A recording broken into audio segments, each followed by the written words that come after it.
DPRD Provinsi Bali menggelar rapat paripurna dengan membahas 4 agenda sidang di Gedung Utama DPRD Bali pada Senin 22 April 2024.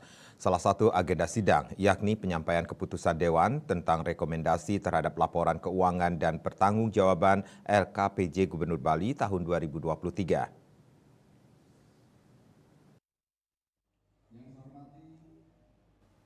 Sidang paripurna DPRD Provinsi Bali dipimpin oleh Ketua DPRD Provinsi Bali Nyoman Adi Wiryatama, didampingi 2 wakil ketua dan dihadiri langsung oleh PJ Gubernur Bali Sang Made Mahendra Jaya. DPRD Bali dalam penyampaian laporan keuangan pertanggungjawaban Gubernur Provinsi Bali tahun 2023 disampaikan oleh Gede Kusuma Putra selaku Koordinator Pembahasan LKPJ Kepala Daerah Provinsi Bali tahun 2023. Dalam kesempatan tersebut, ia menyatakan APBD Bali 2023 dalam keadaan surplus. Realisasi pendapatan di angka 6,7 triliun. Belanja realisasi di angka 6,6 triliun. Nah, kalau itu kita bandingkan fakta, APBD 2023 tidak defisit, surplus 162 miliar lebih. Ada pembiayaan bersih di angka 4,5 miliar lebih. Karena ada penerimaan pembiayaan 408 miliar dan ada pengeluaran pembiayaan 404 miliar. Jadi netonya 4,5 miliar. Artinya di tahun anggaran 2023 APBD Bali ada sifat 166 miliar lebih untuk dicatat. Tetapi dari angka itu ada sifat terikat yang besarnya di angka 102 miliar lebih untuk kita ketahui.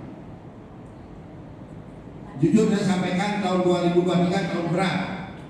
Potensi defisit atau potensi kekurangan bayar di angka 1,9 triliun memang. Itu baru potensi, tidak fakta. Fakta yang tadi saya sebutkan, APBD surplus, APBD punya sifat. Menanggapi penyampaian LKPJ oleh DPRD Bali tersebut, PJ Gubernur Bali dalam pendapat akhir atau sambutannya menyatakan mengapresiasi dan berterima kasih atas berbagai masukan dan catatan yang telah diberikan oleh DPRD Bali.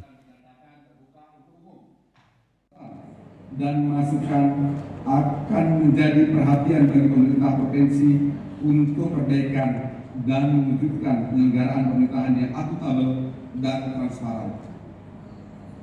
Apresiasi juga kami sampaikan berkat kerja keras Bapak Ibu anggota Dewan yang kami muliakan dan tim pansus, seluruh rangkaian pembahasan Ranperda Provinsi Bali tentang pemberian insentif dan tunjangan investasi dan Ranperda Provinsi Bali tentang pengaruh utamaan gender telah selesai dibahas dan dapat dirampungkan. Sidang paripurna DPRD Bali tersebut juga membahas 2 agenda lainnya, yakni laporan Dewan terhadap perubahan Ranperda pemberian insentif dan kemudahan berinvestasi dan Ranperda pengaruh utamaan gender yang akhirnya disetujui oleh seluruh anggota DPRD Bali menjadi perda. Riasa Bali TV.